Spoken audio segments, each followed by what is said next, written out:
Hello friends, आज के lecture में हम पार्टीशन वैल्यूज़ या फिर विभाजन मूल्यों को डिस्कस करेंगे। हमने प्रीवियस लेक्चर में जब मध्यका के बारे में पढ़ा था तो जाना था कि जो मीडियन या मध्यका होता है वो किसी भी श्रेणी को दो बराबर भागों में बांटता है, यानी कि जो मीडियन है वो श्रेणी का एकदम बीच का मध्य का बिंदु होता है। ये सीरीज़ की 50% जो नंबर है वो इसके लेफ़्ट में और जो सीरीज़ के बाकी 50% है वो उसके राइट में आते हैं और एकदम बीच का जो वैल्यू होता है वो मध्य का होता है। इसी प्रकार किसी भी समंकमाला को दो से ज़्यादा जैसे कि 4 भागों में या 5 भागों में या 8 भागों में भी बांटा जा सकता है, और जो वैल्यूज़ सीरीज़ को इन दो से ज़्यादा भागों में बांटती है उन वैल्यूज़ को हम कहते हैं पार्टीशन वैल्यूज़, विभाजन मूल्य, या जिसका एक नाम और होता है क्वांटाइल्स। तो अब हम देखते हैं कि कौन कौन से वो क्वांटाइल्स या पार्टीशन वैल्यूज़ कौन सी होती हैं। सबसे पहले जो पार्टीशन वैल्यू है जो हम देखेंगे वो होती है क्वार्टाइल्स, जिसे हम कहते हैं चतुर्थक। चतुर्थक किसी भी श्रेणी को 4 बराबर भागों में बांटेगा। सपोज हमारी ये सीरीज़ है,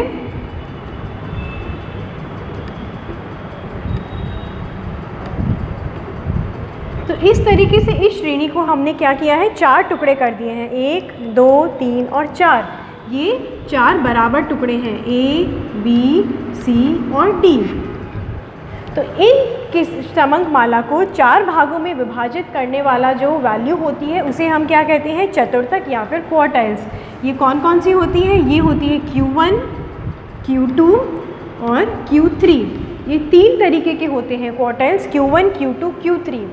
जो Q1 है ये क्या करता है सीरीज़ को, ये जो A है ये 25% है, ये 25% है, ये 25% है, ये 25% है। इस तरीके से एक श्रेणी को 25-25% करके 4 भागों में बांट दिया गया है।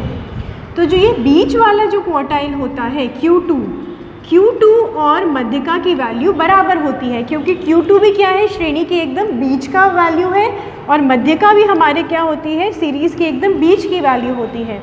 तो Q2 और मध्यका बराबर होते हैं, इसलिए हम मध्यका ही इसको लेकर चलते हैं, Q2 की चर्चा नहीं करते।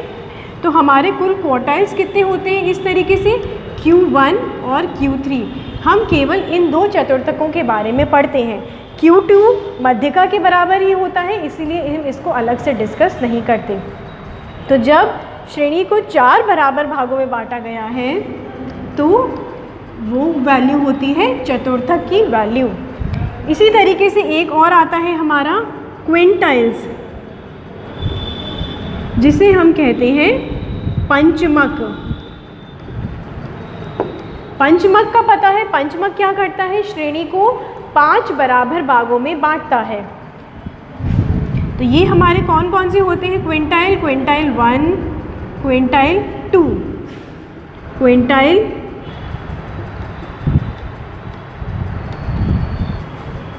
ये 4 तरीके के हमारे पास पंचमक होते हैं। इसमें एक चीज़ आपने अगर ऑब्ज़र्व किया हो कि जब जितने भी चतुर्थक या जैसे 4 बराबर भागों में बांटेगा तो हमें क्वार्टाइल्स कितने मिल रहे हैं, 1 कम। जितने भागों में बांटे जा रहा है श्रेणी को उससे 1 कम। 4 में था तो 3 क्वार्टाइल्स थे, इसी तरीके से 5 बराबर भागों में अगर बांट रहा है तो हमें 4 क्विंटाइल्स मिले हैं, केवल 4। फिर अगला आता है हमारे ऑक्टाइल्स। ऑक्टाइल्स या फिर अष्टमक। अष्टमक क्या करता है, श्रेणी को 8 बराबर भागों में बांटता है। तो हमें कितने ऑक्टाइल मिलेंगे, O1, O2, O3।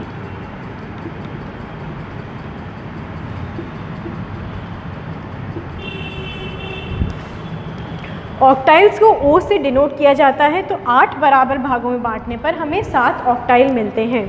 इसमें जो ये O4 होता है इसकी वैल्यू जो है मीडियन के बराबर होती है, क्योंकि ये भी एकदम बीच का पॉइंट होता है। फिर आते हैं हमारे डेसाइल्स। डेसाइल्स यानी दशमक, जो सीरीज़ को 10 बराबर भागों में बांटे। तो दशमक हमें कहाँ से कहाँ तक मिलते हैं, D1 से लेकर D9 तक। 9 दशमलव हमारे पास होते हैं। ये सीरीज़ को 10 बराबर भागों में बांटता है। और एक और आता है, वो होता है परसेंटाइल, जिसे हम कहते हैं शतमक। परसेंटाइल हमारे पास होता है P1 से लेकर P99 तक। 100 बराबर भागों में बांटेगा तो कितने होंगे? P1 से लेके P99 तक के हमारे पास परसेंटाइल या शतमक अवेलेबल होते हैं। तो इसमें ये चीज़ हम ध्यान रखते हैं, जैसे कि हमने देखा मध्यका की वैल्यू, दूसरे चतुर्थक की वैल्यू, चौथे अष्टमक की वैल्यू, दशमक की वैल्यू और 50वें शतमक की वैल्यू, ये सारी वैल्यूज़ बराबर होती हैं। यानी कि ये जो वैल्यूज़ होती हैं ये क्योंकि एकदम श्रेणी के बीच का पार्ट होती है, मध्य का पॉइंट या सेंटर पॉइंट होता है, तो इनका वैल्यूज़ मध्यका की वैल्यू के बराबर ही होती हैं।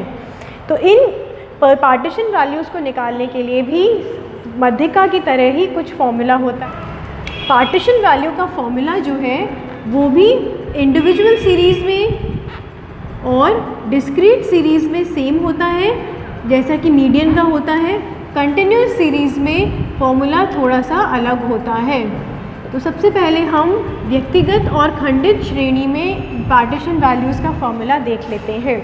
हमने पहले देखा था कि हमारा मीडियन का फॉर्मूला क्या था? साइज ऑफ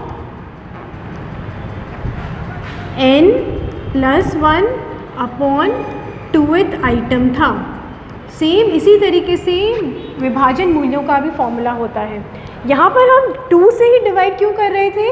क्योंकि मध्यका श्रेणी को 2 भागों में बांटता है, इसीलिए हम इसको 2 से भाग दे रहे थे। जब हम विभाजन मूल्य निकालेंगे, सपोज़ हम सबसे पहले लिख लेते हैं जो हमारा चतुर्थक थे, पहला चतुर्थक और तृतीय चतुर्थक, उसका फॉर्मूला लिख लेते हैं। साइज ऑफ, तो चतुर्थक का फॉर्मूला क्या होगा? चतुर्थक किसी भी श्रेणी को 4 बराबर भागों में बांटता है, तो हम नीचे क्या लेते हैं? 4 लेंगे, n+1 अपॉन 4th आइटम। ये हमारा चतुर्थक का फॉर्मूला हो जाता है। अंश में हम हमेशा वो लिखेंगे जितने पार्ट्स में वो सीरीज़ को बांटा जा रहा है, और क्योंकि ये पहला क्वार्टाइल है इसीलिए हम इसको जो है 1 से गुणा कर लेते हैं, 1 से मल्टीप्लाई कर लेते हैं। तो इस तरीके से जो क्वार्टाइल 1 होता है वो किसी भी श्रेणी का हमें 25% वाला मूल्य जो है वो बताता है। 25% वैल्यू जो है या 1/4 जो होता है श्रेणी का वो बताता है। दूसरा आता है क्वार्टाइल Q3। Q2 को हम कंसिडर नहीं करते हैं क्योंकि वो ऑलरेडी मीडियन के बराबर होता है। फिर आता है Q3। Q3 का फॉर्मूला क्या होगा? तीसरा चतुर्थक जो है size of n+1 upon n+1 तो सेम ही रहेगा, नीचे क्या आ जाएगा? 4 भागों में बांट रहा है तो हम लिख देंगे 4। और कौन सा क्वार्टाइल निकाला है अपन ने? तीसरा निकाला है, तो ये हो जाएगा 3 × n+1 अपॉन 4th आइटम। जो तीसरा चतुर्थक होता है वो क्या करता है? में सीरीज़ की 75% वैल्यू दिखाता है, यानी कि जो 75% पे जो नंबर आता है या 75वें नंबर पे जो वैल्यू आ रही है वो हमें ये बताता है। इसी तरीके से हम और देख लेते हैं। दूसरे हैं चतुर्थक के बाद होते हैं पंचमक। पंचमक में हम कोई भी रैंडमली ले लेते हैं। सपोज़ हम देखते हैं क्विंटाइल Qn2 का फॉर्मूला। Qn2 का फॉर्मूला क्या होगा? साइज ऑफ n+1 तो हमें ऐसा का ऐसा लिखना है। क्विंटाइल क्या होता है? किसी भी सीरीज़ को 5 भागों में बांटेगा, तो नीचे हम लिख देते हैं 5। और जो वैल्यू यहाँ इसके क्विंटाइल के पैरों में आ रही है, दूसरा क्विंटाइल चाहिए तो उसको हम यहाँ पे गुणा कर देते हैं। दूसरा यहाँ पे क्योंकि 2 है तो 2 आ जाएगा, तो 2 × n+1 अपॉन 5th आइटम, ये हमारा क्विंटाइल 2 हो जाएगा। इसी तरीके से सपोज़ हम ले लेते हैं क्विंटाइल 4। तो इसका फॉर्मूला क्या होगा, साइज ऑफ n+1 अपॉन 5 भागों में बांटेगा तो नीचे आ जाएगा 5। कौन सा क्वांटाइल है, चौथा क्वांटाइल है, तो हम इसको कर देंगे 4 से गुणा, 4th आइटम। तो ये हमारे Qn4 का फॉर्मूला हो जाएगा। इस तरीके से हम किसी भी पार्टीशन वैल्यू का फॉर्मूला बना सकते हैं। जितने भी पार्ट में डिवाइड कर रहा है वो सीरीज़ को, वो वैल्यू नीचे लिखी जाएगी और जितना नंबर का हमें पार्टीशन वैल्यू चाहिए उससे हम इसको यहाँ पर गुणा कर देते हैं। सपोज़ हम यहाँ पे एक एग्जाम्पल और ले लेते हैं, ऑक्टाइल का ले लेते हैं, अष्टमक का कोई भी O5 की वैल्यू हमें निकालनी है। तो O5 की वैल्यू कैसे निकालेंगे, साइज ऑफ n+1 अपॉन में क्या आएगा, अष्टमक कितने भागों में बांट रहा है, 8 बराबर भागों में, तो नीचे हम इसको भाग देंगे 8 से। और कौन से नंबर का अष्टमक चाहिए हमें, 5वां, 5th, तो n+1 को हम मल्टीप्लाई कर देंगे 5 से। तो 5 × n+1 divided by 8th item, ये हमारे अष्टमक का फॉर्मूला हो जाएगा। शतमक निकालना है, सपोज़ P99 निकालना है। P99 के लिए हम क्या करेंगे, साइज ऑफ n+1 अपॉन कितने भागों में बांट रहा है, 100 भागों में, तो अपॉन 100 कर देंगे। और कितना नंबर का चाहिए, 99th नंबर चाहिए, तो हम इसको 99 से मल्टीप्लाई कर देंगे। तो ये हमारा निकल जाएगा शतमक का फॉर्मूला। तो अगर आपको फॉर्मूला बनाना आ रहा है तो आप कैसे भी किसी भी पार्टीशन वैल्यू का फॉर्मूला इससे निकाल सकते हैं। इंडिविजुअल सीरीज़ में डायरेक्टली जो इससे वैल्यू आएगी वो हमारा इंडिविजुअल सीरीज़ का पार्टीशन वैल्यू होगा। डिस्क्रीट सीरीज़ में हमने देखा था, हमें पहला स्टेप क्या करना होता है, संचयी आवृत्ति निकालना होगा और दूसरा काम हमें करना होगा ये फॉर्मूला अप्लाई करना। एग्जैक्टली सेम है जैसा कि मध्यका में हुआ था। जैसे मध्यका में कंटिन्यूस सीरीज़ या सतत श्रेणी में मध्यका निकालने के 2 फॉर्मूले थे, ए और बी पार्ट, इसी तरीके से पार्टीशन वैल्यू निकालने के लिए भी सतत श्रेणी में 2 पार्ट्स होते हैं, ए और बी।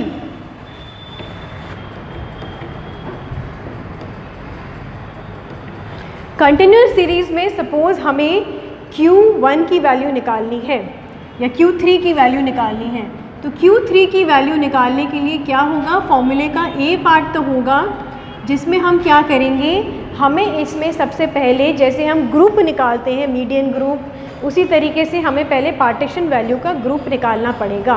और वो ग्रुप ढूंढने का फॉर्मूला होगा, छोटा Q3 से लिखेंगे हम साइज ऑफ, सतत श्रेणी में हम n+1 नहीं करते हैं, केवल n लिखते हैं। 4 भागों में बांट रहा है क्वार्टाइल, तो हम क्या करेंगे, 4 से भाग देंगे। और कौन से नंबर का क्वार्टाइल चाहिए हमें, 3rd नंबर का, तो इसको हम 3 से मल्टीप्लाई कर लेंगे। तो ये क्या हो जाएगा, size of 3n upon 4th item. इसको निकालने से हमें कंटिन्यूस सीरीज़ में वो ग्रुप मिल जाएगा, वो वर्ग मिल जाएगा जिस वर्ग में हमारी पार्टीशन वैल्यू लोकेट करेगी, जहाँ पर वो लोकेटेड होगी। अब फॉर्मूले का दूसरा पार्ट क्या होता है, जो हमें एक्चुअल पार्टीशन वैल्यू निकालनी है, उसका फॉर्मूला होगा एग्जैक्टली सेम लाइक मीडियन। सबसे पहले हम लिखेंगे यहाँ पे L1 plus I upon F, फिर हो जाएगा Q3 माइनस C। ये हमारा इसका फॉर्मूला बन जाएगा। इसकी जो वैल्यू निकलेगी वो हमारे सतत श्रेणी में पार्टीशन वैल्यू निकलेगी। L1 का मतलब हमें क्या है पता, क्या है ये, निचली सीमा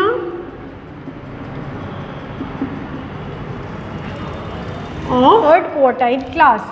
क्योंकि हमें यहाँ पे तीसरा क्वार्टाइल निकालना है तो L1 क्या हो जाएगा, जो भी हमारा तृतीय चतुर्थक है उसका वर्ग का निचली सीमा। I क्या हो जाएगा, वर्ग अंतर, क्लास इंटरवल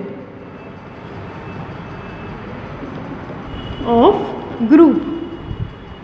F हो जाएगा जो भी हमारा क्वार्टाइल क्लास निकला है, जो चतुर्थक श्रेणी है, चतुर्थक वर्ग है तीसरा, उसकी आवृत्ति तो हो जाएगा frequency of third quartile class.